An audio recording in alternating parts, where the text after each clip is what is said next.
1943, le célèbre auteur Roald Dahl s'associe à Disney et écrit un roman, The Gremlins, où des petites créatures sournoises s'amusent à saboter les avions de la British Air Force pour se venger de la destruction de leur forêt. Walt Disney lui-même devait faire un film d'animation à partir de cette idée, un film qui du coup ne s'est jamais concrétisé, mais les Gremlins n'ont pas dit leur dernier mot. 40 ans plus tard, et sans jamais le considérer comme une adaptation du roman original, Chris Columbus écrit un scénario mettant en scène les petites bestioles, les Gremlins.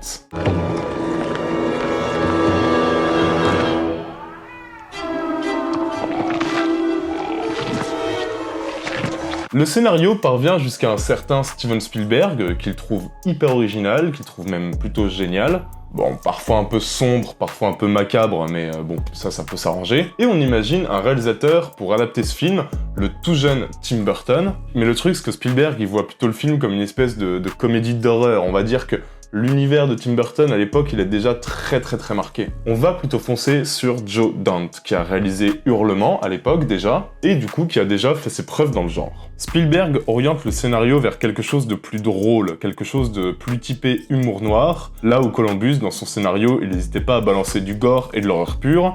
Bon, ça c'est une idée qui est validée par Joe Dante, en même temps il n'a pas le choix, Spielberg produit. Et peu à peu, Gremlins se dessine tel qu'on le connaît aujourd'hui. 1, 2, 3, 4, 5 noons. Now can I have one? Le tournage se déroule à Hollywood, dans les studios de Universal qui ont rejoint du coup Spielberg à la production du film. Et le fait d'avoir Universal plus Spielberg, plus Columbus, plus Joe Dante, bon ça fait qu'en fait le film va quand même être un peu plus ambitieux que prévu. Parce qu'il y a quand même un petit budget de 11 millions en jeu. Et ça se comprend, il y a pas mal d'effets spéciaux pratiques, il y a des marionnettes, il y a des animatroniques. Et quand Gremlins sort, on le vend comme une sorte de penchant au film E.T., juste qu'à la place d'un alien, c'est des espèces de petites bestioles. Alors qu'en vrai, les films n'ont pas forcément grand chose à voir, mais en termes marketing, ça se comprend. Ça va plutôt bien marcher. Hein. Gremlins va sortir en plein été 1984 et va être un énorme succès qui va ramener près de 210 millions de dollars.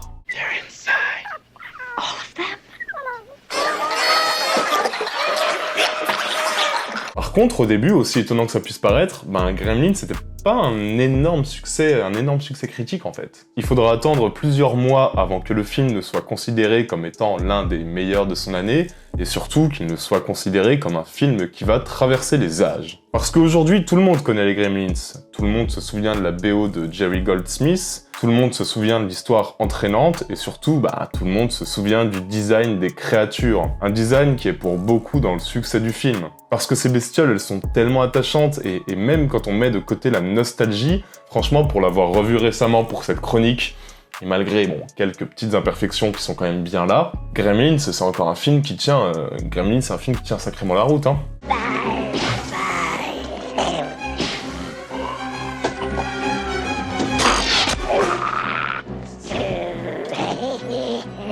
C'est un film jouissif, rempli de qualité, et surtout qui a une qualité très rare, c'est que sa suite est encore meilleure, je trouve. Une suite qui est plus folle, plus extrême, plus débridée, et je trouve que tout y est plus franc en fait. Et si j'adore le premier, j'aurais franchement pu vous faire un Gremlins en mieux, et vous parler de sa suite, du coup Gremlins 2, qui, je trouve, a réussi l'exploit de surpasser le film original en tout point. Bref, ça c'est le bon côté. Ça c'est le bon côté où Gremlins réussit à engendrer une progéniture qui parvient au moins à l'égaler, voire à le surpasser. Le souci, c'est que ça n'a pas forcément été toujours le cas. Parce que pas mal d'autres studios ont essayé de surfer sur la vague des Gremlins.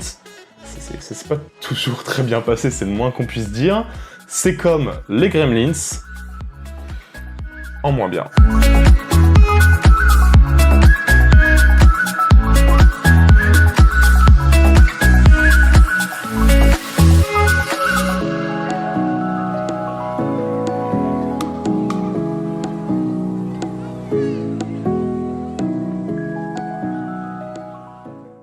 Mais avant de vous parler de ces quelques grands films, sachez que cette vidéo est sponsorisée par Wild Food, nos amis qui ont été les premiers à soutenir cette chaîne. Mais changement, alors que d'habitude je vous parle des bouteilles qu'ils faisaient, notamment celle caramel salé qui m'a un peu sauvé la vie, j'avoue, tellement je l'adore, ces joyeux lurons de Wild Food ont décidé de me mettre Gucci et de m'envoyer des bars. L'avantage de parler de mon alcoolisme et de ma dépression à chaque vidéo sponsorisée, hein. Je crois qu'ils me voient comme un suicidaire et du coup ils ont un peu pitié, ils osent rien me refuser. Bref, c'était soit des bars, soit ma mort sur leur conscience, donc je peux vous parler de ces magnifiques produits. Les gars, c'est une merveille. Elles sont énormes, elles te calent complètement et qu'est-ce qu'elles sont bonnes, mais je veux dire, regardez la taille des barres, l'épaisseur. Bah, vous comprenez bien qu'après une barre, on est calé pour quelques heures, hein. Et comme c'est sain, Nutri-Score A d'ailleurs, et que parmi les 200 calories de chaque barre, t'as masse de protéines, masse de nutriments, masse de fibres. Globalement, c'est idéal pour un encas en milieu d'après-midi pour éviter de grignoter n'importe quoi. Et les goûts, c'est la fête, hein. Cacahuètes salées chocolat, caramel salé chocolat. Là, j'ai du noix de coco chocolat blanc. Moi qui suis, sans vouloir me vanter, plutôt sportif. Autant vous dire que ça me change des brocolis que je me tape 3 fois par jour. C'est mobile, c'est rapide, ça se mange facilement, ça se transporte où tu veux, c'est hyper bon. Tu peux choisir de t'abonner sur leur site, ça te fait moins 15% sur chaque commande, ou alors tu utilises le code Intercut YouTube, Intercut c'est moi, qui te donne 10% sur l'achat de 12 barres énormes, et elles sont énormes. Le lien est dans la description. Merci YFood, nous on peut se plonger dans la vidéo. Ok, alors je pense que pas mal d'entre vous ont déjà une petite idée derrière la tête, parce que parmi les films qui pompent allègrement les Gremlins, il y en a quand même un qui est plus connu que les autres. Et qui est pas si mal, hein. Alors vous savez quoi, du coup je vais en parler dès maintenant pour tuer tout le suspense. On va parler de Critters. C'est le film le plus évident de cette sélection, je pense que rien qu'aux images vous allez comprendre pourquoi. Donc, on va suivre une armée de créatures miniatures poilues qui viennent d'un autre monde et qui vont semer le chaos dans un village en terrifiant tous les terriens et surtout le tout avec un ton horreur-comédie très marqué, sans jamais trop se prendre au sérieux. Bon, est-ce que j'ai besoin de continuer ou est-ce que le lien avec Gremlins c'est assez évident pour vous? Franchement, c'est un film qui doit énormément à Gremlins, qui doit même tout aux Gremlins, mais n'empêche que c'est un film qui a toujours, pour lequel j'ai toujours eu une petite sympathie.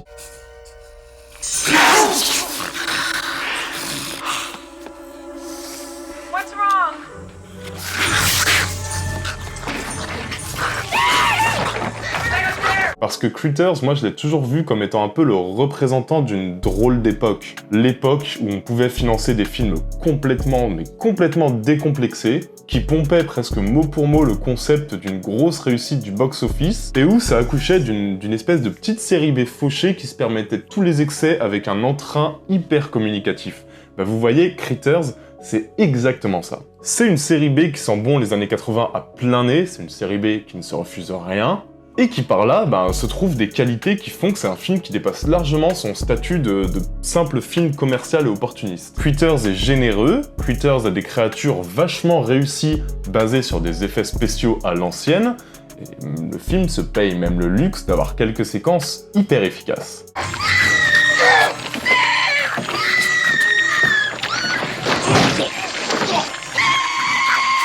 Mais toutes les qualités et tout l'intérêt de ce film, en vrai, je pourrais le résumer en un seul mot, la générosité. C'est un film généreux, c'est un film qui n'a aucune prétention, qui n'a pas une once de prétention, qui essaie juste en fait de faire du mieux qu'il peut, et c'est pas un grand film, ça veut pas l'être. Et alors oui, bien sûr qu'il y a des défauts, il y a une direction d'acteur qui parfois passe assez mal, il y a des séquences qui sont parfois kitschouilles, et qui par contre ont très mal vieilli face aux Gremlins, bon ça c'est évident, mais je trouve que...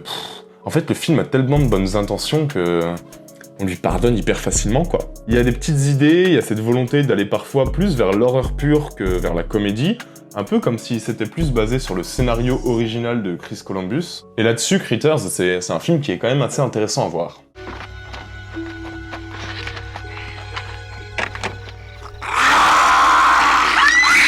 C'est un film respectueux de son public, Critters. C'est un film qui est rempli de défauts, mais c'est un film qui aura bien sa place dans une soirée film d'horreur sans prétention, avec des potes et avec plein de bière. C'est charmant, bon alors ça doit tout à Gremlins, ça l'assume dès le premier plan, dès le pitch, dès l'idée même du film, mais c'est un genre de vestige où le cinéma américain d'horreur un peu comique comme ça était tellement décomplexé, et ça c'est quelque chose que j'aime beaucoup. Rien que pour ça, je vous le conseille, et soyez sûr que dans un certain contexte, il fera complètement la blague.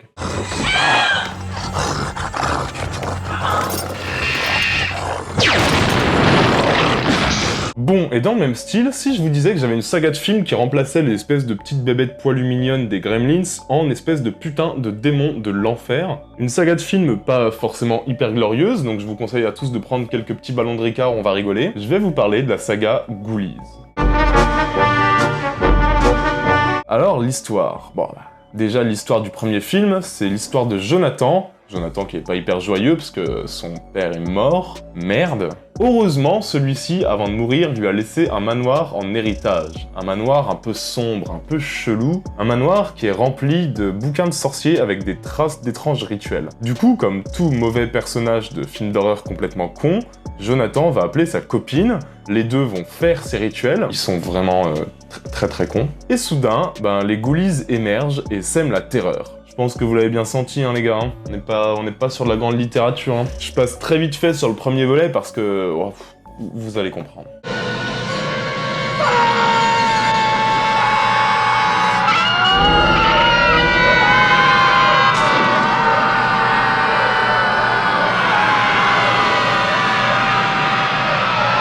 Le premier Ghoulies, il n'a aucun intérêt. Alors bon, je me le suis tapé pour vous, c'était atroce. Le seul intérêt, c'était les espèces de bizarreries kitschouilles atroces, hyper mal foutues, complètement foireuses, donc complètement drôles. Et quelques marionnettes par contre plutôt bien foutues, mais qui n'apparaissent que 10 minutes dans le film. Mais j'ai une bonne nouvelle. Vous pouvez plutôt découvrir Ghoulies 2, et ça sans même vous être infligé le premier. Et avec Ghoulies 2, les gars, vous allez enfin voir le film qui vous donne ce que vous voulez voir. Un film qui va plus loin, qui filme enfin ses créatures, qui se prend pas au sérieux, et qui nous donne juste des marionnettes qui défoncent des gens par dizaines dans un cadre assez intéressant, c'est-à-dire une fête foraine. Enfin, un peu d'originalité, bordel de merde, et finalement, Ghoulies 2, c'est un peu comme Gremlins 2.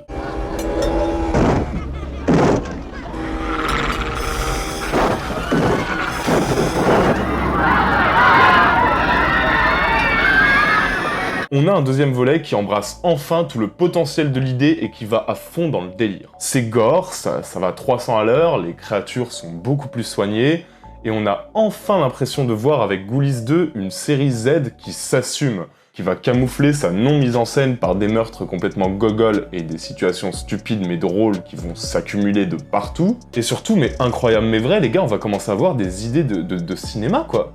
Même de la mise en scène. Alors bon, c'est pas Tarkovsky, hein, les gars, mais ça comprend ce que veut le spectateur et ça devient enfin une alternative acceptable à Gremlins. Et vous savez quoi ? Le 3 est encore mieux.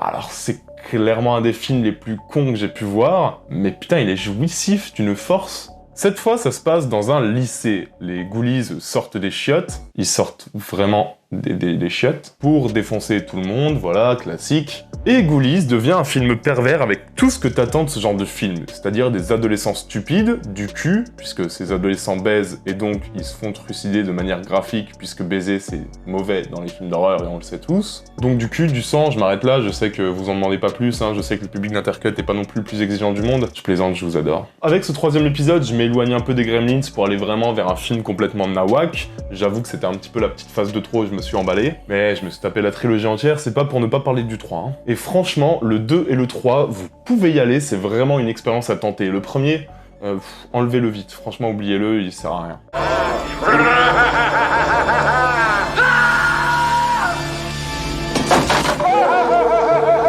Si vous en voulez encore, je peux vous mentionner un petit tintouin, un autre petit film, dont je vais parler rapidement. Et c'est intéressant parce que sur ce film, on retrouve beaucoup de personnes qui ont bossé sur Gremlins. Parmi eux, il y a une des monteuses de Gremlins qui s'appelle Tina Hirsch. Et Tina Hirsch, dans le plus grand des calmes, après Gremlins, c'est-à-dire, 2 ans après, elle va réaliser une sorte de remake cheap du film, un film qui s'appelle Munchies.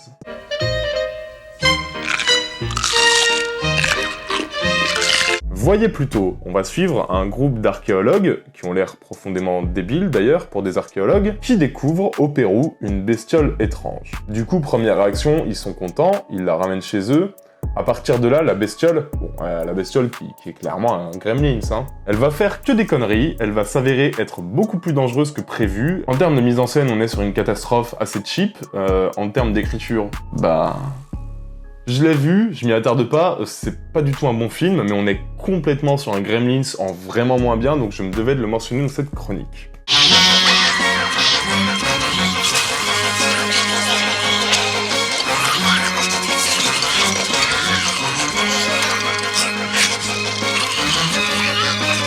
Voilà, c'est une chronique un peu plus légère que d'habitude. J'ai quand même essayé de vous trouver des bons films qui pompent un petit peu Gremlins, il y en a certains, il y a Critters, il y a Ghoulies 2, 3... J'ai essayé de prendre un ton un peu plus léger aussi parce que c'est vrai que pour ces chroniques-là, j'avais quand même pas énormément de films. Pour la prochaine vidéo, je vous propose du lourd. Alors, soit je vous propose, et là on est complètement de l'actualité et il y aura du sang de partout sur la chaîne Intercut, c'est comme House of the Dragon en mieux, ou alors on part tranquillement sur un petit L'Exorciste en moins bien.